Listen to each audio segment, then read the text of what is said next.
Bilasizmi?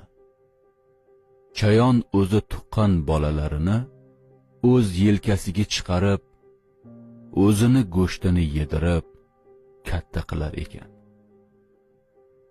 O'zi holdan toyib, barcha azoblarga chidab, bolalari bor go'shtini yeb bitirgandan keyin nobud bo'lar ekan.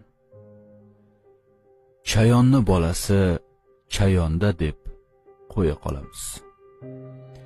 Hozirgi zamonda ona qovurg'alari ostida bino bo'ladigan, uning jon ichida joylashgan joni, o'z tomirini uzib dunyoga keltirgan onalar ohu fig'oni ba'zi farzandlarni xuddi chayon bolasidan battar ekanligini eslatadi.